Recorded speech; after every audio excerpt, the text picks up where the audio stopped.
Hello, everyone, and welcome to episode 86 of Midweek Metagame.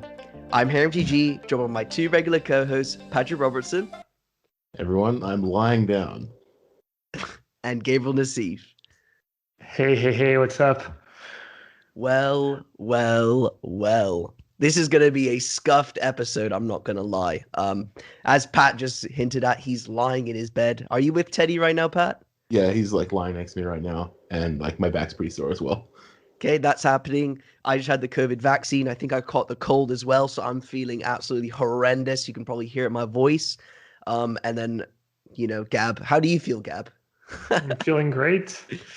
Okay, France just qualified. I guess they were already qualified. They tied against Portugal and finished first of their group in the Euro. That group was crazy as well, though. Yeah, it was a tough group. 4 really good teams. Yeah.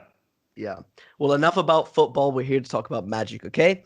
It's going to be Modern all week this week. I think we're going to be getting into more of how Modern Horizons 2 has really impacted the format now that we've played with and played against a lot of the cards that have been printed. We were talking off the cast, and I think it's going to be interesting to get into Control and what these aggro decks are looking like now, etc. I think that's going to be a lot of fun. But before we get into the episode, as always, we're sponsored by Card Market. If you don't know what Card Market is, it's an online marketplace to buy anything card game related. Doesn't have to be Magic the Gathering, could be Pokemon, could be Yu-Gi-Oh. Go check them out, cardmarket.com. They're literally the best place in Europe to buy cards. Go check them out. As well as, do you personally want to support the podcast? You can do so at patreon.com/midweekmetagame. No pressure to do so, but we got to chill out, I'm not going to lie. And if you want to support us for free, just hit the follow button, hit the like, whatever you're listening on. Okay, I'm really pushing this week. I don't know why. Whatever. We're here to talk about Magic. We're here to talk about Modern. I believe Gabby played the most Modern out of all of us this week because of the World's announcement. So why don't you just take it away and let us know what you played with? Because of the World's announcement. Just trying to start all something. I thought we were trying to have a short episode tonight. Yeah.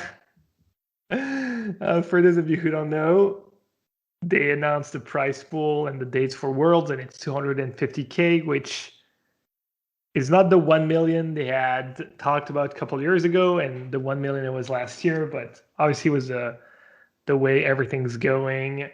It wasn't surprising, and I wasn't really mad. I just kind of vented on Twitter and, farmed the likes, the easiest likes of my life, literally. You lose $750,000, but you got about 1,000 likes back in response. Yeah, and it's something that announced. They cut prizes last year, 2 million, because of COVID. They still had their best year despite COVID. So neither did they put that money back they had cut, but they made further cuts, which is, I guess not surprising at this point, but still kind of, morally, to say the nicest possible way, morally questionable, Dubious. Yeah. So I haven't been super motivated to test for the last league weekend, even though I'm dumb because it's still a decent bit of money. But it's kind of weird. I also noticed that literally no MPL player got a preview card for the next set. I don't know if was done on purpose. I'm assuming not, but I don't know. Last time, none of the Modern streamers, the MTGO Modern streamers, got a Modern Horizon 2 preview. That seemed kind of weird. Now, all of a sudden, no MPL players. I think there's one Rivals player who got a card that was Leverado. Whatever. I'm happy for people who got. I don't even care that much. I was just wondering if it was a coincidence or not. Anyways. I think it's a coincidence, 100%. I wouldn't be surprised, honestly, if it was a coincidence. I also wouldn't be surprised if they're trying to sweep the MPL under the rug, But Modern, sorry to kind of put you off the train tracks there. What have you been playing? Yeah, so I tried a bunch of things this week. I tried a really cool Mono Red Devotion. Had decent results with that. It's based around Nykthos, but more importantly, Harmonic, the card market preview, right? Harmonic Prodigy. Yeah, represent.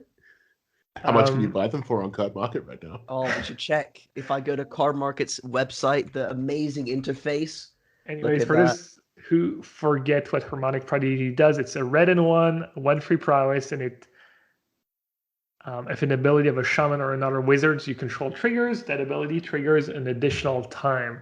So in this deck, it works with Seasoned Pyromancer, it works with Burning Tree Emissary, and it works with Fanatic of Mogus, which is the 4/2 for 4 that deals damage when for the red devotion you have when it enters the battlefield. So I nearly got a turn-free kill, as that's pretty sweet. But yeah, it was funny because I saw the list. It was 5 from Raging Till Monster, and me and Twitch chat were kind of questioning Harmonic Prodigy or even considering cutting them all. And I played them, and it was actually pretty good. And when I played another league with the deck, I did the 4th one. I think I went maybe like 4-1 and 3-2, something like that. You do get Ragavan and Lightning Bolt as your 1-drop. And then the Prodigy, Burning Tree. A card that was pretty impressive was the Flame Tongue. Modern is just super creature-based right now, and it has 2 devotion for 2 mana, so that's a pretty good deal. Seasoned Pyromancer, as good as always. I played the Spike special, the Leyline of Combustion, cut the Goblin Chain Whirlers. And another change I made was playing 4 Smashings. That card was, I think that was a good change, Shatter Skull Smashing. And another cool thing we did is just threw in a bunch of pathways, because you're a mono red deck, so you don't care about Blood Moon. And basically, as long as you have enough basics to get a mountain every time they Field of Renew or path you, you need like 4, 5, 6 basics. And the pathways help you, the very corner case where you hit a card of Ragavan and you need a green mana, a blue mana, whatnot. Also added Wear Tear to the sideboard, so you get the Shatter part, and then for white you have couple Sunbaked Canyon and the 4-needle Verge Pathway. So it's basically almost all upside. I think the one card that punishes you is maybe Archon of Emeria, which no one really plays. So that deck was pretty cool. The deck's got some like interesting positional advantages. I mean, access to Wear Tear on the sideboard is obviously a big gain, and it's something that I've been putting in a lot of the sideboards of my decks lately. But I really like the idea of it just going over the top of like the kind of grindy attrition decks like Food. Like they don't really interact with things that's sending 8 damage to the face over and over again very well. So the idea of this deck is just to play Harmonic Prodigy and just a load of shamans and whatever? I mean, ideally, you kill them, you get crazy kills with Harmonic Prodigy into Burning Tree, get 4 mana, play a bunch of cards, kind of accelerate with Nykthos. Sometimes you win with Ragavan, sometimes you win with the trigger, sometimes you just win a grindy game with Seasoned Pyromancer. It's a pretty solid deck. The sideboard felt a tiny bit underwhelming. These Idol of the Great Travels, they're kind of a catch-all sideboard cards, and Relic of Progenitus is a fine card. Void Mirror was pretty good against me, against the Rhino deck, the Cascade deck, but I'm not even sure I played against Food was that deck. I honestly don't remember. I think I was getting paired against a lot of creature decks and doing decent against that. Anyways, I gave it a couple leagues. Pretty fun. I don't think the deck's busted or anything, but if people want to try it out, it felt competitive. You've got 4 Ragavans for a Lightning Bolt. How bad can it be? That's definitely going to be the central focus of a lot of our discussion this week. Yeah, I mean, to kind of trail on from that, you say 4 Ragavan, 4 Lightning Bolt. That's exactly what I did in Modern this week. I saw McWin Sauce, and I saw that someone won a challenge with Jeskai Stoneblade. I don't know if it was this week they won the challenge or whatever, but I actually got recommended it as a YouTube video. So I watched their YouTube video, saw them pilot it, and I was like, F it, let's play a bit. And of course, it's just Stoneblade with 4 Bolt, 4 Ragavan. And yeah, it was terrible. I'm not going to lie. I think that right now at Modern, anything can do well if you're playing Ragavan. I've basically played aggro decks with Ragavan, mid-range decks with Ragavan, control decks with Ragavan. Like any red deck wants Ragavan in their sideboard. I feel like all of these decks are just so good because you play Ragavan in them. And honestly, the games where I don't draw Ragavan, you lose. So that's what I feel when I hear you say that you're playing mono red, whatever, and it's like, yeah, 4 Ragavan, right? Am I wrong here? I think Ragavan is insane. If you're playing red, you have to play it. If you're playing a bad deck, just splash red and play it. Kind of reminds me of Uro and Oko. yeah, this card is definitely pushed, and I think it's having a big impact on the format. It's an interesting position. Like, I think you're onto something in the sense that like it's becoming this kind of ubiquitous card that people are kind of building their decks around, like having access to it, and it like dictating that red becoming one of the most played colors. But Ragavan, unlike Uro or whatnot, is like puts a large amount of constraint on your mana. So like casting turn one Ragavan is really important, right? Like it loses its value as the game goes on. So, it invariably makes you play a lot of red sources or a lot of fetches to get red on turn one. Like, you really need to have access to it on turn one. Whereas, like, splashing for, like, Oko or Uro is like, it doesn't really matter if you're casting on turn three. It's just really, really good at any point in the game when you cast it. So, it's a little bit different in that respect. But I definitely agree that it's kind of pushed red-based decks of all sorts of flavor to the forefront of the metagame. And is that a healthy thing? I don't know, but it's interesting to see a one drop that's not like a red one drop in particular that's not like Goblin Guide or Monastery Swift Spear or whatever, which is just like if it connects a couple of times, like the game's over. At least Ragavan's like doing something different and putting different incentives. Wait, But is that even if it true, connects though? a couple times, the game is over though. I've beaten a couple hits of Swiss Spears. I don't know if I've beaten a couple hits of Ragavan yet. I've survived more hits than I really thought I was going to if my opponent's been like aggressive. Like if they've been like a deck that's trying to like not so much burn, but like if they were like a red prowess style deck and they Ragavan me, like it's not the end of the world. It's only 4 damage. The real problem has been when it's like adding mana, stockpiling mana and letting you cast kind of like count reactive spells or extra removal spells or whatnot, which is been the aspect that I didn't really quite anticipate being so good. I just look at it like, we're talking about like Dark Confidant or whatever, like the card advantage ruins you, but it's actually the mana advantage that makes it a really oppressive card, I think. Yeah, I agree. The card, I mean, you don't get it that often. Occasionally, I've gotten like Inquisition Thoughtseize here and there, but I've had some absolute bangers off of it. the extra mana, especially when you're playing Archmage Charm Cryptic, like kind of more expensive cards, pretty nasty. I'm not sure it's as clear cut, but if you look at the results, Blue-Red Prowess without Ragavan won one of the challenges, and it's a deck that's been doing one of the decks that's been doing the best. I think maybe because it preys on auto Ragavan decks. Yeah, I mean it's perfectly set up. It's like a good Lava Dart deck, and Lava Dart's perfect against both really good red one drops from this new set. Exactly. So there might be that little rock paper scissors where as a living end player, I'd rather play against traditional Izzet Prowess that has a lot of these the Prowess run drops and not too many counter spells in the main deck. Than I would against a deck with Ragavan and 12 counters or something, because Ragavan turn one's way more threatening. You get a couple treasures and all of a sudden you have mana for double counter spell really easily. But on the other hand, on the head-to-head, I'm guessing I haven't played these matchups, but I'm guessing the traditional Izzet Prowess deck is going to be advantage against a deck, as you said, that whether it's Delver, Ragavan, or Dragon Rage Chandler all have or can have one toughness. One toughness. The way I look at it, though, is this is just reminding me of back in the day when Uro was first printed. I mean, we saw literally every deck do what basically is happening right now with Ragavan, right? Like Infect was playing Uro. I remember Jun splashing for Uro.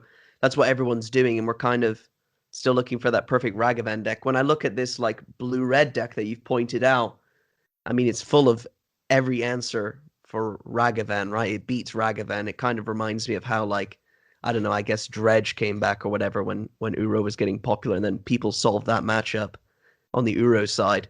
I feel like Ragavan's more problematic than Urza's Saga, in my opinion, because I think that just the way it plays out is so linear, and you'll never not want to turn one Ragavan, and it's even annoying even when you have the removal spell, because these decks that play Ragavan always have follow-up. And you also play cards like Dragon Rage Channeler or other premium one-drops, right? I think that's kind of the problem that I'm seeing with the card, is that it's like it's like Karn the Great Creator, for example. On its own, it's so powerful, and then every deck can kind of play it, because every good deck in Modern right now is playing red. I don't know if I agree. I think Urza Saga might still be, and is probably still the best card out of the set, and the scarier card and the more likely card to get banned. Ragavan's just more of a feel bad card. When you're on the draw, they have it on turn one, and you don't have your removal spell. You don't have your turn one just like turn one Thoughtseize or something. You just feel so bad. So I'm not sure. I will say we haven't really done our homework. I think none of us have really played was a card Urza Saga. I think I played one league was an Urza Saga deck, so kind of bad on us, I guess. But the card Yeah. has still been doing real well. I think Titan's probably the best Urza Saga deck, but the food decks have still been doing really well. I think winners of the challenge this weekend was Is It Press on one of the days, and then Blue Red food was Ragavan, Urza, Asmore, Cookbook, Shell, etc. the other day. Yeah, that was the winner of the Saturday challenge, I believe. They beat Canister in the finals, and Canister was playing Amber, so it was Saga versus Saga in the finals, and the blue red deck came out on top. And that's kind of a flavor of the food deck that I was kind of at least like theory crafting my way towards when the set was released, or after the first week at least. And these kind of Emery, Bauble, Urza shells that go around the food package just because you get so many more incidental artifacts that way, and something to do with all the tokens and making a lot of mana. It's a pretty powerful shell. I do think it's a knock against our preparation that we haven't played with any of these decks yet. And I might try and rectify that this week actually. Yeah, totally. I might get my hands on some Urza Saga finally and try to play all the busted cards in the same deck. I was surprised, Harry, you thought that Jeskai deck was trash, though, the Jeskai Stoneforge Mystic. I don't think Stoneforge Mystic is busted, but I felt like it was pretty solid overall, especially with the new equipment. I felt the power was real. I played a bit with that deck the week before last, and I really felt that the power was just tied into Ragavan draws, and everything else was kind of like I was really kind of working for it everywhere else. You do have to work for it, yeah. Between the kind of like the solid enough shell of like blue white Stoneblade with the upside of turn one Ragavan, I felt like the deck was powerful enough. I think the problem I was running into though is like right now everyone's trying to play Urza Saga or they're trying to play Ragavan, right? And if you're playing either of those, you're almost either loaded up with removal or you're good against control, right? Because the Saga is very good against control. So, whenever I had the turn one Ragavan, the turn two Stoneforge, I'm like almost always running into removal. If I'm holding back, let's say I'm not playing those to play around removal, they're playing heavy hitters like Dragon Rage Channeler, heavy hitter 2-drops. They've got Luris, whatever. I always felt behind. I always felt like I'm clawing at literally like the most little amount of value that I can get. Archmage's Charm is the best thing you can do turn 3, but you always have to hold up a counterspell or something. Yeah, I wasn't dashing Ragavan as well in the Jeskai decks because I feel like you never have the time to spend that sort of mana. Whereas like when I was playing something, for example, like Spike's Grixis, Luris Dragon Rage Channeler deck, I found that deck you had way more time to dash Ragavan, even though you played 4 counterspell. So I think that what the problem is that Ragavan's too good to not play it, but if your opponent has literally anything, I feel like you're just behind, unless you obviously have the Force of Negation. So that's why I really didn't like it. I mean, okay, I could have had a bad sample size because I only played, 5 matches and I went 3-2. I lost to Dredge and the Mirror, maybe. I don't know, but I just wasn't liking it. I always felt, it's the classic Stoneblade. It's actually the classic Stoneblade. You're like always 48, 49%, and yeah, you can outplay the opponent. But I feel like if I bring it to an actual tournament, I feel like I'm just gonna get destroyed. I really liked Caldra Complete as well. Sorry, last thing to point out. Yeah, go for it. The problem I have with this card is you can't bounce it to your hand like Batterskull. So when you're playing against a deck, let's say Eldrazi is a good one. The first strike is insane against Eldrazi because you just kill it. But the problem is, let's say they land an Ugin and they kill the Germ. Well, you can't bounce it. So, it's stuck in your hand. 7 mana to equip is an insane rate. And the only kind of good interaction, quote unquote, is like bouncing it to my hand with Cryptic Command or bouncing it to my hand with Teferi. And, all of this stuff it felt so weak. Like The reason why I hate it is because why am I playing Stoneblade? Like, why am I paying 4 mana for a 5/5 when I could, like, I don't know, play Ragavan turn one, have Force of Negation guarantee because I'm inform my deck, or Spell Pierces and whatnot, play Blood Moon as well. Just doesn't feel right in the format, especially because of how aggressive people are right now. And I feel like you're behind against everyone. Prove me wrong, please. I'm actually interested. Maybe. Okay, all right. So I think the criticism that Jesco deck's actually relatively fair. I think it does a really poor job of spending the extra mana that that Ragavan can provide, and so like that's why you don't feel like you can dash it, because you don't have enough 1 mana spells. Maybe the deck was really just like Lightning Bolts, Prismatic Ending, and Ragavan, whereas like maybe these kind of blue-red Delver Shells or this Grixis thing that you were talking about, that's the Aspiring Spike have been playing, is kind of it's got some Serum Visions and it's got some discard spells.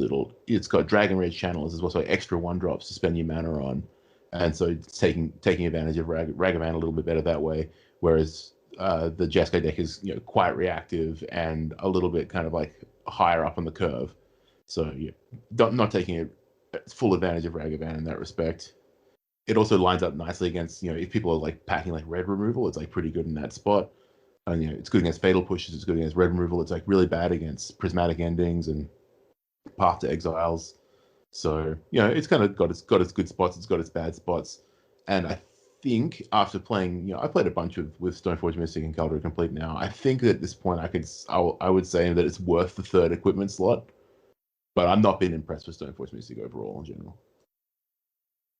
Yeah, I haven't been blown away by the deck. I haven't played it in a while, but I did play it for a while.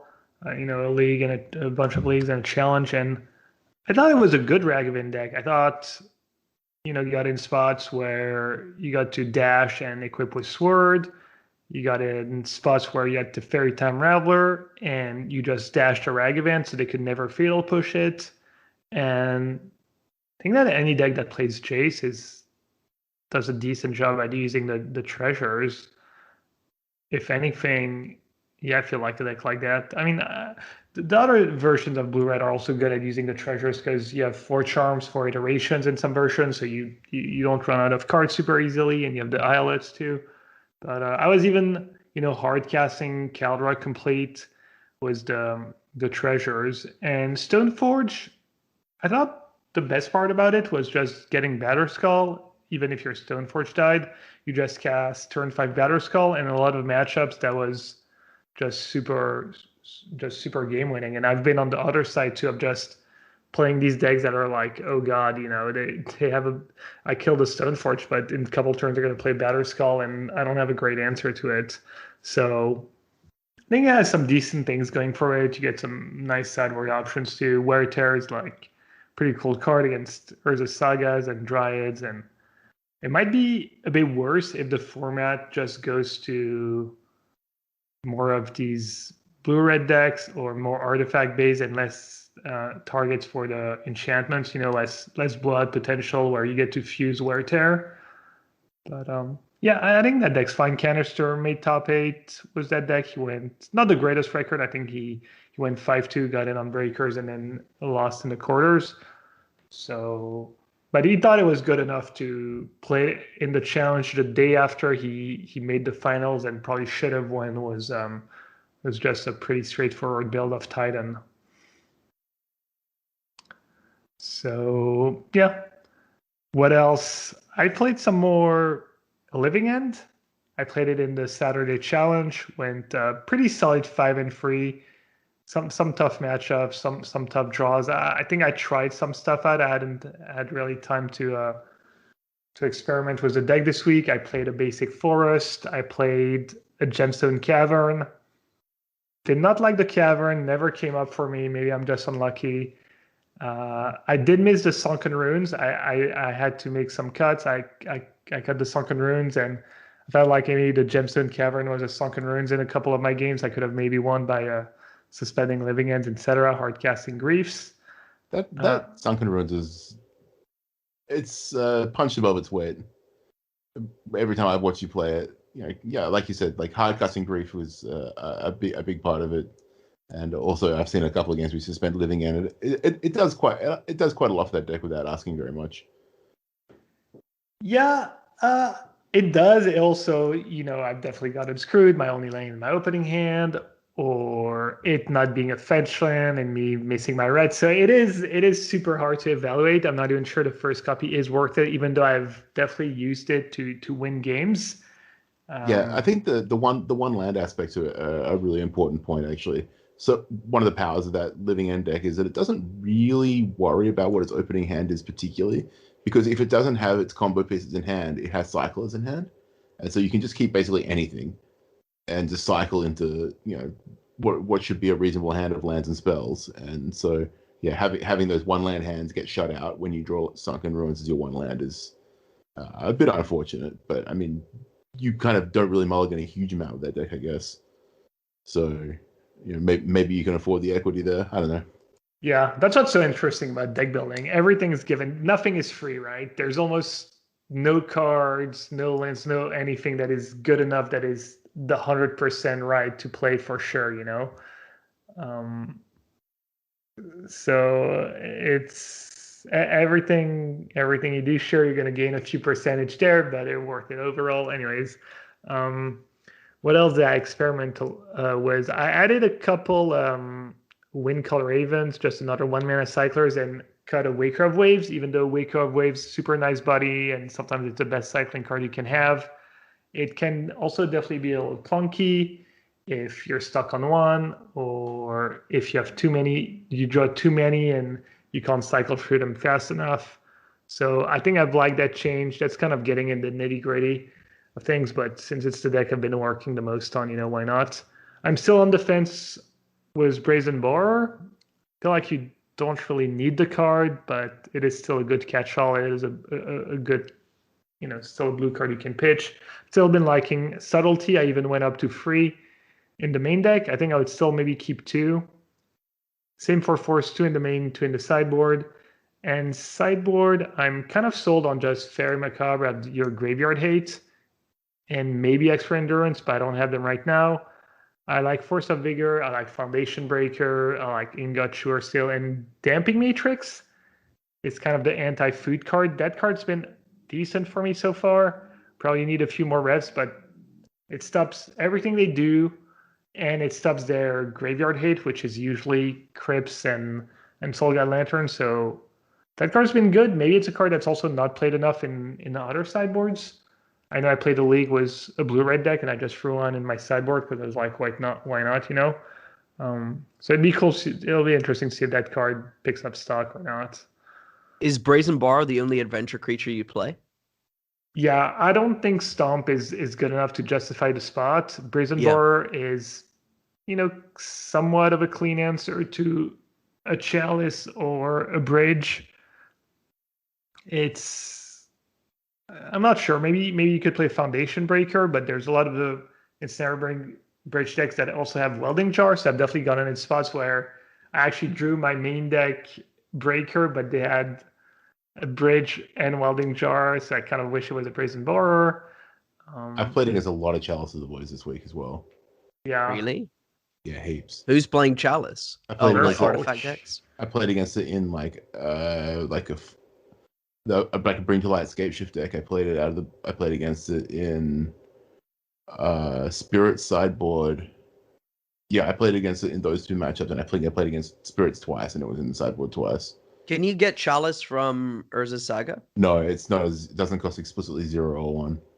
Right.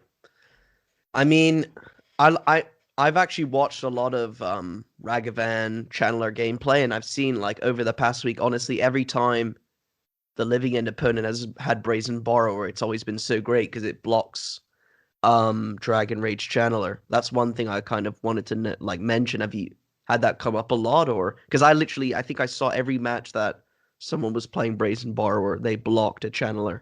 Well, I haven't played with Bar much, so it doesn't come up as much for me. There's a lot of versions. The old version used to play 4, and some people are still on that list, even though, I think Grief is better. And when you have 4 Grief, you don't really need to have so many borers. But I've always liked Brazen Bar less than most in almost every deck it's played in. Mm-hmm. Yeah. And to your point, yeah, Chalice. I played against main deck Chalice, that Merfolk deck. Nikachu is his name. Nikachu. Nikachu. He almost made top 8, and I think he had 4 Chalice in the main, 2, something like that. So I lost to Chalice main deck this week. But yeah, a ton of Chalice in the sideboard. People played them. I mean, people used to play it in the sideboard of humans. They played it in the sideboard of Niv. You can literally throw it in any sideboard, as an answer to the Cascade spells. Especially if you don't want to play Void Mirror because it's going to counter some of your own spells. Chalice is a nice one, even though it does have the downside that you can't just pile up chalices for 0, since the next one counters the one the one you haven't played counters the next one. So I'm not sure if you want 4 of that card, because it is just a really flexible card though. Like, it doesn't, it's not explicitly for Cascade. I mean, against these Delver decks, if you just put it on 1, it's pretty good. Yeah, but do you want 4 against the Delver deck as well? I don't know. I played against it. It's been pretty rough. I mean, you still have like nice answers if you're playing cards like Prismatic Ending or whatnot. You can just X is equal to 2, and get around it. But at the same time, like, it seems like if you're looking to like have hate cards against Cascade, it's a great place to start because it gives you a bit of splash down. It gives you cards you can bring in other matchups as well. Yeah. But I actually been beating the food decks this week. I didn't play a ton though. Like, I think 3 matches. I won all 3, which felt like I was getting unlucky. So maybe the matchup is not as bad as I thought, because I remember when I was losing to the deck was living in, I thought I was getting a little unlucky. I saw Damping Matrix be really good. Was that a big part of many of your wins? It was in one game. It seemed really, really good. I think I only drew it really once where it was, but it did feel like pretty game winning the one game. Yeah. I also tried Leyland at some point. I had one in my opening hand, so that was nice, but I'm not even sure it mattered that much. So the question is it the real deal? Is it actually a good deck? It's tough. I think the matchup against the Ragavan Force of Negation Archmage Counterspell decks is pretty bad. I think the deck's pretty good against... I've been doing really well against Blue-Red Prowess, just kind of stock Blue-Red Prowess. And against food, seems like it's close to a flip. I've been doing well against Ad Nauseam.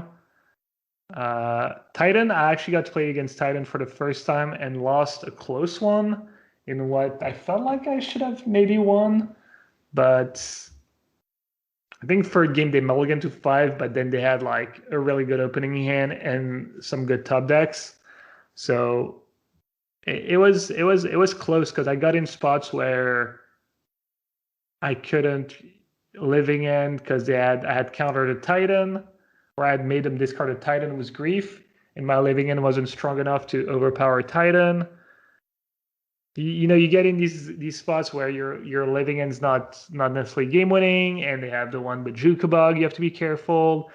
They can kill you. Was a good out. It seemed, I thought it would be a good matchup, but the games were close, and I ended up losing. I thought my cards should line up well, stuff like Foundation, Breakcrafter, Sideboard, and even Force of Vigor, Subtleties, etc. But yeah, Subtleties a big gain in that matchup. Even Grief seems like it should be a big game, but I guess if they're fretting the Titan, and you have to take the Titan, and after that, your only Cascade spell is Charlotte's Agent, and you give them an attack instead of it being Violent Outburst, where you can just do it and then return. So it had, the kind of matchup that has these layers where it's not just one, kind of clear-cut path to victory and only plays one way. Yeah, it's definitely a matchup that's like got a fair amount of play to it, and surprising considering you essentially, when you think about a combo versus combo matchup, it's kind of like you think 2 ships passing in the night, but really both decks have got like subtle ways of kind of like interacting with the other. Yeah, it was maybe not the most representative match, because I think it was a game where I got stuck on 2 lands in game 1, despite cycling like 20 times, and then it was like not super maybe representative games, but it was still an interesting match, and it was always cool to play against one of the top tier decks for the first time.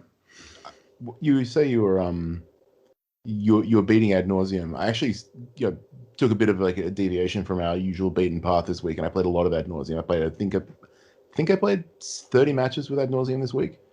It's just really fast to play. Like you can just finish a match in like 6 minutes. So it's perfect for kind of fitting in with my lifestyle at the moment. I didn't have any Ragavans or Sagas or anything on my account as well. So I was like, I can just play this deck. It's fine. It's like free. So I just played that, and I did really well actually. I think I was like 25-5 over 30 matches, and I actually played against Living End 3 or 4 times, and I beat it each time. And the version I was playing is a little bit different to one that was being kind of pushed by Sodek on his Twitter recently, where I was playing. Essentially, this is no longer an ad nauseum deck. It just has 2 copies of ad nauseum. It's just a kind of Angel's Grace, Oracle, Spoils of the Vault. Thassa's Oracle, Spoils of the Vault deck. And the gain of Profane Tutor has been really good. Like you still have a couple of copies of ad nauseum, which are really good for kind of just like drawing, threatening something end step. Just cast ad nauseum in the end step of the control player's turn, and if it resolves, you draw a bunch of cards and they can't really win, or they counter and your shields are down. Their shields are down. But the version I was playing actually had access to like 2 pack negation and 4 Thoughtseize in the main deck. So I felt like I had a pretty good time interacting with the control decks from the combo deck side. And when I was playing as Living End, it didn't feel very good, but I was beating it again with like a couple of timely Thoughtseizes here or there, picking apart the small amount of interaction. But it felt like a deck that was pretty well positioned against certain aspects of the format, at least at the start of this week, which is namely that food is like a deck that's really good at attrition, so it's really hard to grind against, but it doesn't have a huge amount of interaction. So I feel like that was a really good matchup. And then also decks like Amulet Titan, like you just kind of like blind racing, but you're a deck with disruption and a bunch of ways to kind of like interact essentially with the other combo deck, which gives you a pretty reasonable advantage in that spot.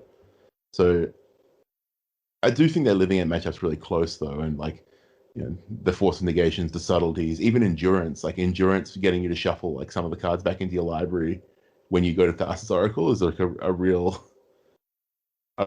subtle play, and actually one that came up out of both Living End and out of Titan that unfortunately I got to see coming because I thought these them.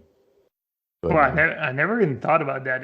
I don't have endurance in my sideboard anymore, but even when I did, I didn't think that was a way to stop the combo. There was actually a really nice game where I saw the endurance in their hand and I played out a second Oracle the turn before. Like I waited a turn to go off. I played out a second Oracle so that I could like have 4 cards, have Devotion of 4, so I could get the 4. I could like actually still combo through the four cards in my graveyard. I thought I felt like an absolute genius when that happened.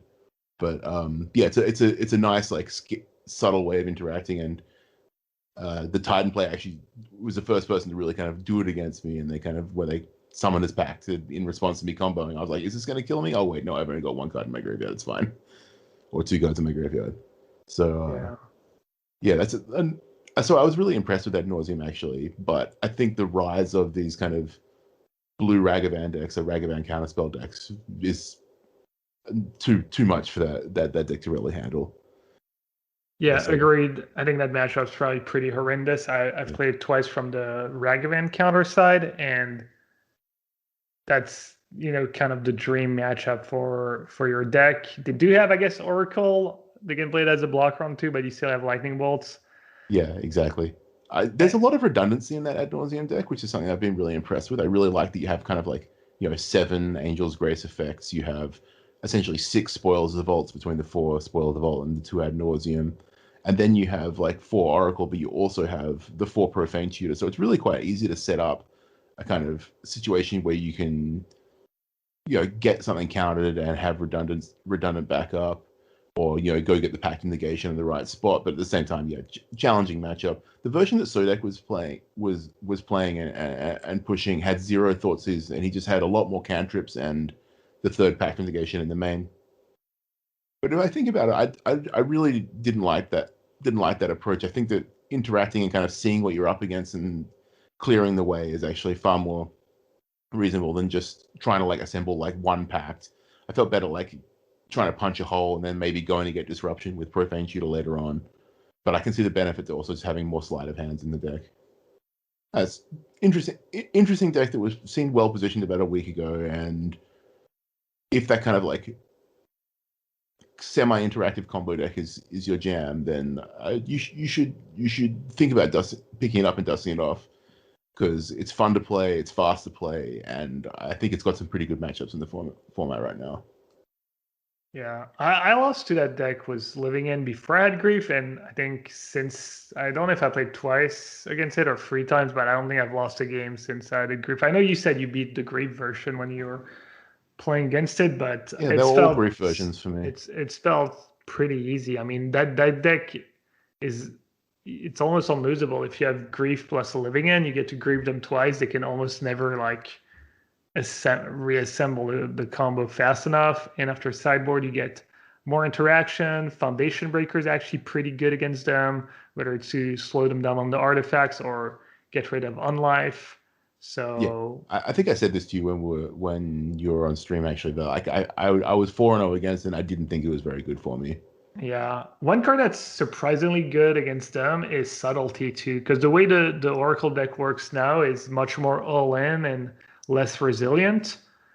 And sometimes they still get the ad nauseum killed, but a lot of time it's just assembling Oracle plus these 2 cards, and just even really you want almost any interaction you can get. I was being a bit light on the interaction the first time I played against it too. I don't think I was boarding well. So I played against a few subtleties, and they were quite difficult to play against. But really, what was happening is I was just maybe it was coming up in situations where I'd like Thoughtseize their Violent Outburst or whatnot, and they hadn't found a replacement yet.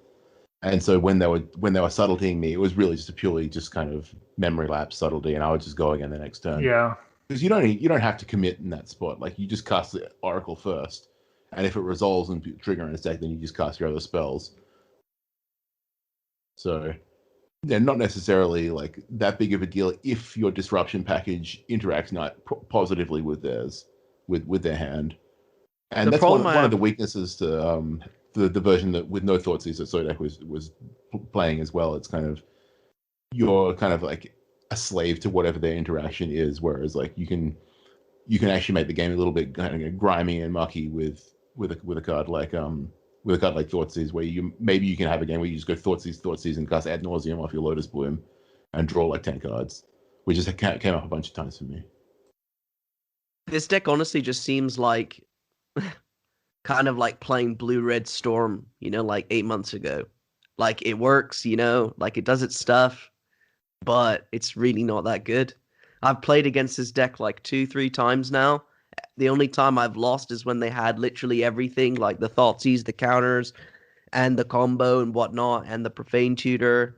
I feel like you need so much to compete, and I'm playing mono Ragavan decks right now. Maybe I'm biased, but I mean, if you're struggling against Ragavan, you're doing it wrong in the format, right? You have to be good against, or at least be okay with playing against either a Ragavan or a Saga.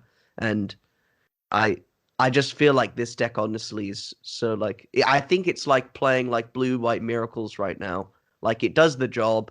It's okay. No? Controls atrocious. Yeah. Okay, it's a also, bad comparison, but also I think it's good against Saga decks. Ragavan alone is not that scary. It's Ragavan backed up by like a lot of counter spells and whatnot.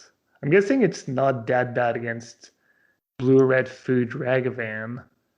Another card that's scary though, I'd be worried about Teferi. Didn't you just lose a bunch of games to Teferi's Pass? It was like a Lotus Bloom and a Profane Tutor on. I definitely lost a lot of game ones, but post board I had like 3 Spell Pierce in my sideboard, and I would just Spell Pierce them. Okay, yeah, that's another card that I'd be kind of scared of. I definitely agree. So it's a very scary card. It just seems like you need so much, like to just compete with like most of the average decks that you're going to see, right? You have a decent bit of cantrips, redundancy, and now you have the new tutor, so it's actually pretty good at assembling its combo. Was one back up discard or counter. I felt like it wasn't really very difficult for me to get into a spot where I resolve a Thoughtseize, and then I also was like comboing with backup with a pack back. Yeah, relatively frequently. I was also getting in spots where like I don't know, maybe this is just kind of survivorship bias essentially, where I was just spoils of the vaulting for, I drew a second spoils of the vault. I'm like, yeah, cool, I can spoils for a Thoughtseize or spoils for a pact, and like I just didn't die on the spot, which can happen. Yeah. Anyways, what else did you thought you played a bit of Control, Harry? I feel like Control is so bad, honestly. I actually got tricked myself into playing Jeskai Control in the Sunday challenge, and I had the Ragavan's, but only in my sideboard for when I would be on the play or when it would be a really good matchup for Ragavan. And I got Justice. Justice was serve. I went 0 free drop. Control's just atrocious. The threats are too good. You always say that. We've been saying that for a while, but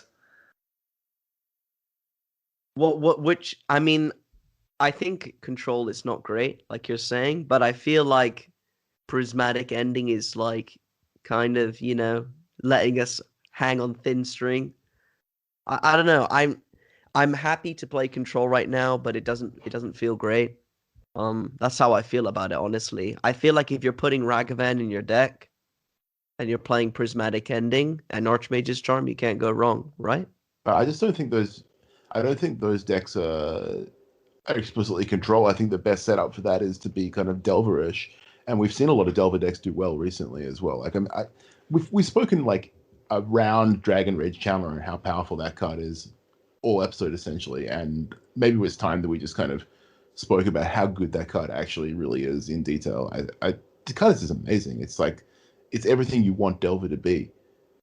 Like Delver of Secrets, sometimes it's a little bit faster to turn on, like if you turn one Delver and flip it, but for the rest of the game in a format like Modern in particular, Dragon Rage Channeler is just a pre-flipped Delver that also provides you with card selection. I can't tell you how many like lands I've scryed into the graveyard this week and just being like, this is amazing. Like I'd just be casting like my cantrips and just scrying away lands. Like it makes Serum Visions into like preordained that scries afterwards. I don't know, it's incredible. I've just been so impressed with that card. It hits hard. It's flipped in the mid to late game all the time, and yeah, it's almost the better one drop than Ragavan. Really, like if you average its like impact on the game over the entirety of the game, like obviously Ragavan is better on turn one, but like almost every turn after that, I think that Dragon Rage Channeler is a better card.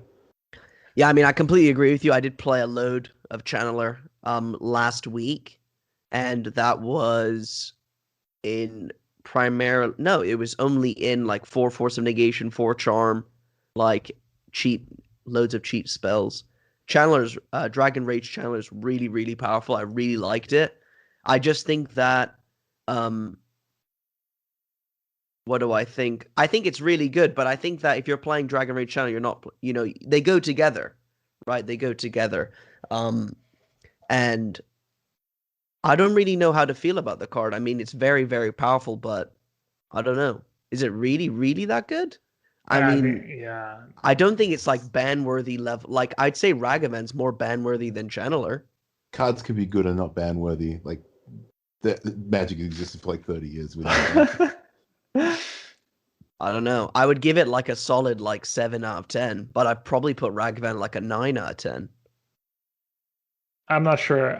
If we had some AI that could calculate how good a Magic card is, I wouldn't be surprised if Channeler was a better card than Ragavan in Modern.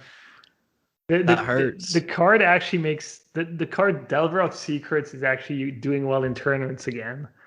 I don't know if they're doing good because Delver is good again, or despite Delver, and they're just getting carried by the other cards.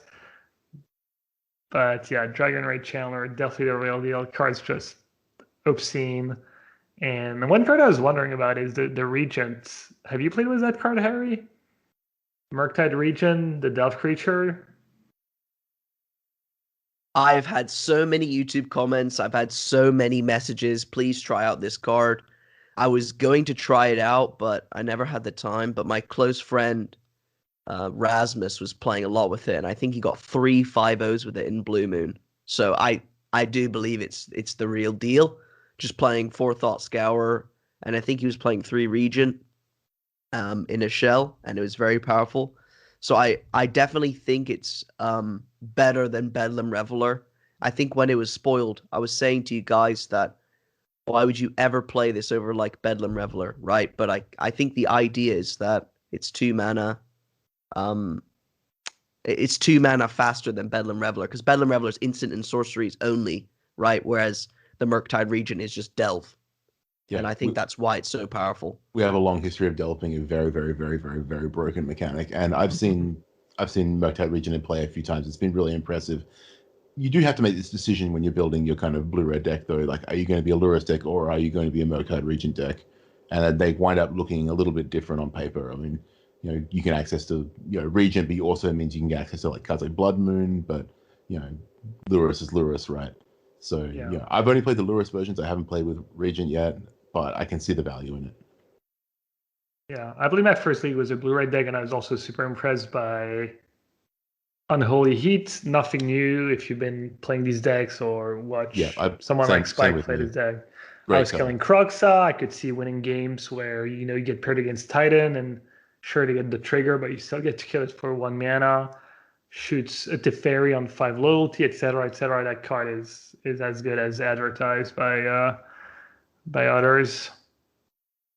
Yeah, we've seen a lot of shake up in the modern format over the last week or so. Particularly from addition of cards from Modern Horizons 2. I've honestly been really enjoying the new format, and we're seeing decks like Hammer Time do really well over the last 2 challenges. I picked up Urza Saga. It's a really good addition for that deck. Claudio playing black green Yawgmoth combo again, doing well, and also what was the other deck? Oh yeah, the Lorehold combo decks are the kind of was it improvised creativity? Is that what it's called? In the meta build creativity? Indomitable creativity. Yeah. Yeah. So yeah, indomitable creativity into Lorehold, casting Time Walks, Save of the Moment, that sort of stuff. That deck did really well in the challenges this weekend as well. So we haven't had time to kind of talk about these. We're going to wrap the episode up, but we'll probably get around to talking about those in detail next week. Shall we put our lives on the line though? Yeah, life's on the line, and I got a good card for the Price is Right game. What about Murktide Regent? It's mythic. It's kind of kind of not easy to pinpoint. All right. So we're gonna guess how much Murktide Regent. Yeah, whoever gets closer. €15. I feel like I always go last. I have an edge there, but okay. You €15. I'm gonna say 6. I would have guessed 15 actually, because I think on Magic Online it's like more than that. So you went 6, 15. All right, I'll go 12. Oh, the cheapest English copy. Oh, it's from a Russian seller with no previous sales. So that could be a scam. So the next one is €13.50. €13.50. Straight up tie between me and Pat. Yeah. So we'll split the glory this week. And I'll just take the L. Okay, fine. Well, let's put our lives on the line. For those new listening, you don't know what Life on the Line is. It's a theoretical tournament. Tomorrow, if you win the event, you live, you lose, you die. You got to bring a modern deck. I'm going to be bringing Blue Moon with 4 Ragavan in the main. I'm going to show these guys that's ban-worthy. What are you guys bringing?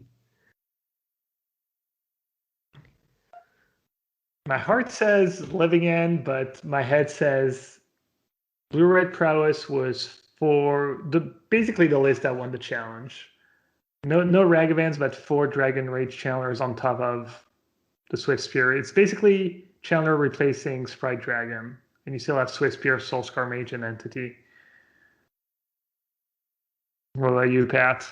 I'm bringing some kind of blue-red Ragavan deck, whether it's got Blood Moon in it or not. I think I'll just keep playing the Lurrus version that I've been doing well with the last couple of days. So we're all on blue-red, some kind of blue-red deck. Hey, it's if we're all on blue decks, it's in flavor of the podcast, and then Ragavan's just flavor of the month at the moment. Is it the Gathering? Classic. Okay, well, Gab, where can we find you on the internet? Twitch.tv/Yellowhat and on Twitter @GabNasif. Cool. You can find me on the internet, HaremCG. Pat, what about you? I don't know where you can find me. I'll just be around. Okay, well, if you made it this far into the episode, we appreciate you for listening. I guess we'll catch you guys next week. Peace. Later.